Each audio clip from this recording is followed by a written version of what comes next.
This guy Reza Aslan, he is a very interesting sort of polarizing figure.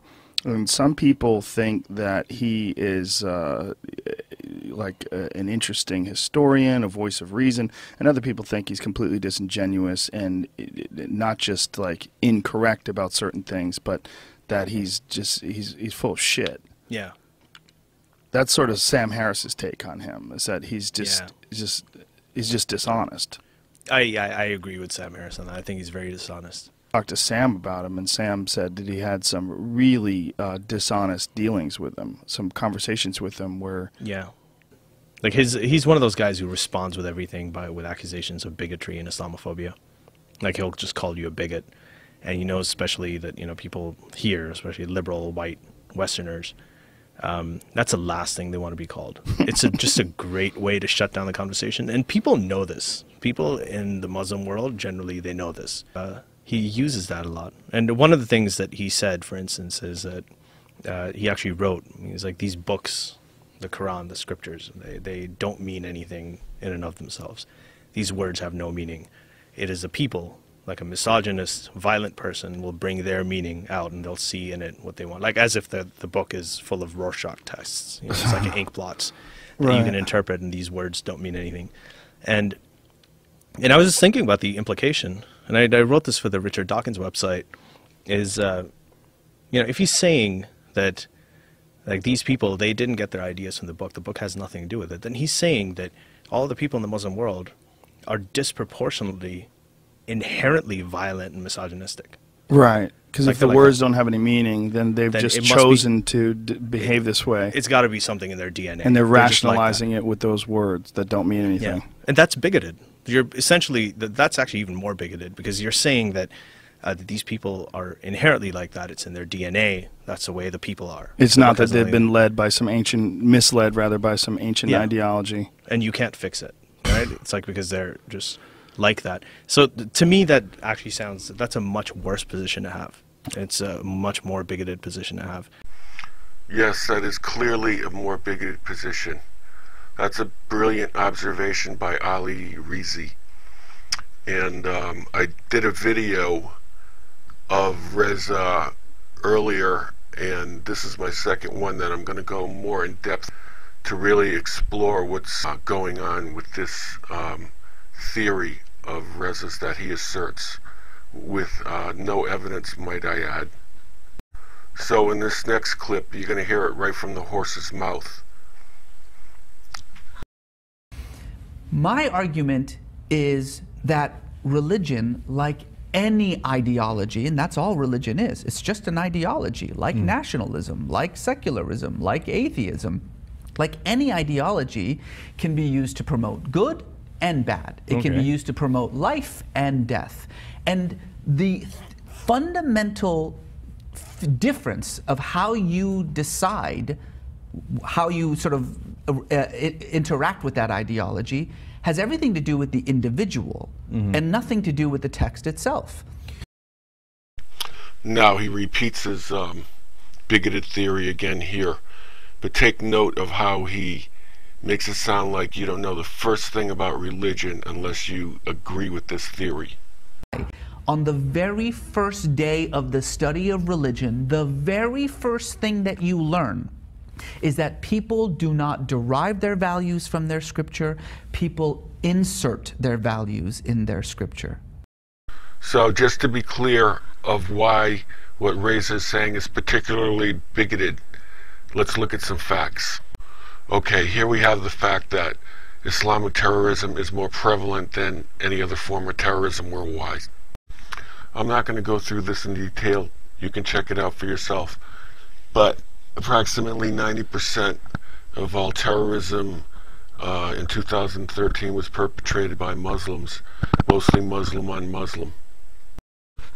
Here's a study often cited by apologists that says that 90% of terrorist attacks in America are committed by non-Muslims, which is true. But when you consider that Muslims only make up 0.8% of the American population, they're still committing 10 times more terrorist attacks than the proportion of their numbers in the population. That is why what Reza says is so strikingly bigoted, is because he's saying that it's Muslims' inherent intrinsic nature, or as Ali says, their DNA, that's causing this violence. So Aslan is using this tactic to protect the text, the Islamic doctrine, from any responsibility for the violence. As a consequence of doing so, he needs to throw the people under the bus.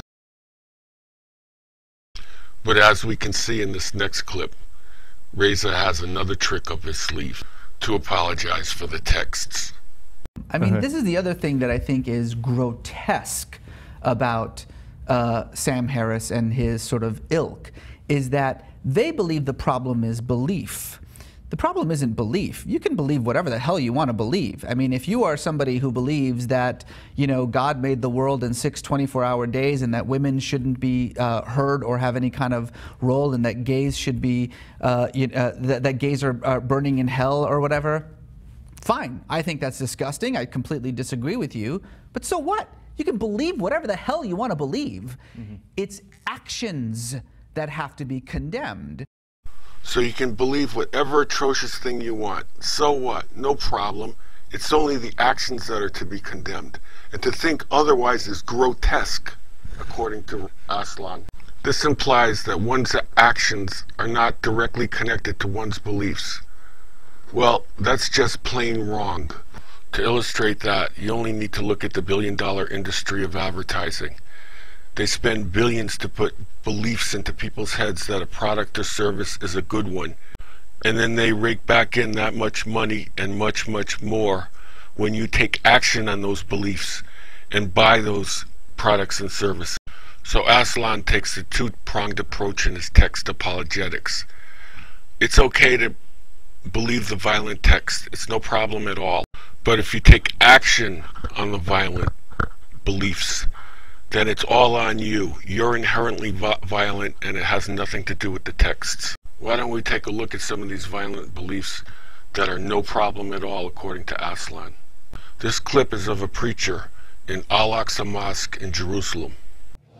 إن الحديث عن صفات يهود له نمط خاص لأننا نتحدث عن قوم لم تبقى صفة قبيحة إلا ووسموا بها، وأقولها ليهود علنا: لقد آن أوان ذبحكم، لقد آن أوان قتالكم، لقد آن أوان قتلكم، وإنا بإذن الله لها، نحن والمسلمين الصادقين المخلصين وجيوش دولة الخلافة الإسلامية التي ستأتي إلى هذه الأرض لتحررها من أدناسكم، ونحن ننتظر اليوم وننتظر اللحظة ولن نرحم.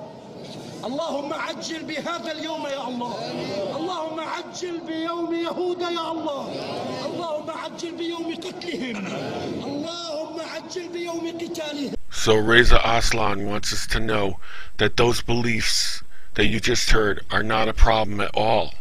And if you think they're a problem, then you're grotesque. Well, these beliefs are a problem, and they make it much more likely that violence will be committed against, in this case, Jews. Did you see all those young faces when the camera panned at the end? Well, we need to win a war of ideas with them. And according to Reza's logic, we don't need to win any war of ideas. There's no war of ideas that's necessary because beliefs don't matter, only actions.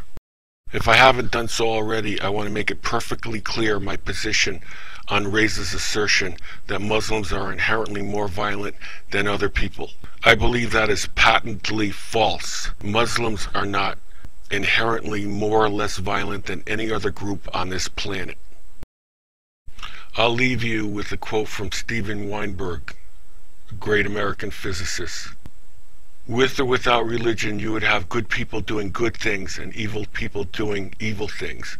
But for good people to do evil things, that takes religion.